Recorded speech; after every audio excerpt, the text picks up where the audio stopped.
Yes sir. Srinivasachari గారు, మీ problem చెప్పండి, మీ business challenge. అంటే నా కాడ ఉన్న ఛాలెంజెస్ ఏంటంటే only marketing challenges sir. Okay. Because I know everything about diamond and diamond business also. నాకు అవన్నీ నేను నేర్చుకున్నాను. అంటే ఫస్ట్ ఏంటంటే మీ వీడియోలో చూసి ఒకటిగా ఉంటావా వజ్రంలా ఉంటావా అనే క్వశ్చన్ మీరు మీ వీడియోస్ లో సుమన్ టీవీలో చేసిన సిరీస్ చూసి అవన్నీ చేసి మనకు అన్ని తెలుసు, మనం బిజినెస్ ఎందుకు స్టార్ట్ చేయొద్దు అనే ఆలోచనతోని చేసి దాని గురించి ఫస్ట్ 3 years రీసెర్చ్ చేశాను సార్. సో డైమండ్ ఎక్కడ దొరుకుతుంది, ఎక్కడి నుంచి మనం తీసుకుంటే ఎక్కడ తక్కువ ధరలో రేట్లో తీసుకోగలుగుతాం, ఎక్కడ మనం కస్టమర్ కి ఎంతలో ఇవ్వగలుగుతాం. అంటే బికాస్ అంటే యాజ్ అండ్ టుడే మార్కెట్ లో best in price, best in quality sir. మీరు ఈ బిజినెస్ మోడల్ చేశారా మీరు? లేదు సార్, చేయలేదు. నేను చాలా మంది చేసి స్టార్ట్అప్స్ కి తెలియదు, కానీ టీ హబ్ ఇలాంటి ఉన్న వాళ్ళందరూ ఇది ఫస్ట్ చేస్తారండి. టెస్ట్ డ్రైవ్ అన్నమాట.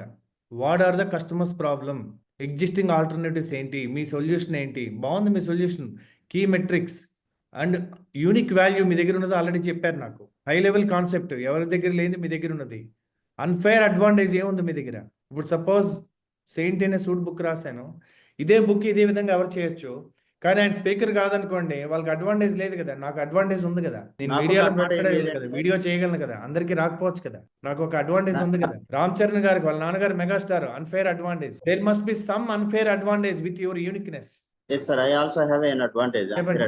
ఏంటంటే నేను 20 years జ్యువెలరీ మేకింగ్ చేశాను sir with my hands. I'm a jewellery maker. నేను ఇందాక 3 విషయాలు చెప్పాను. బిజినెస్ లో 3 కావాలండి: కండక్టర్, ఎక్స్పర్ట్, రెయిన్ మేకర్.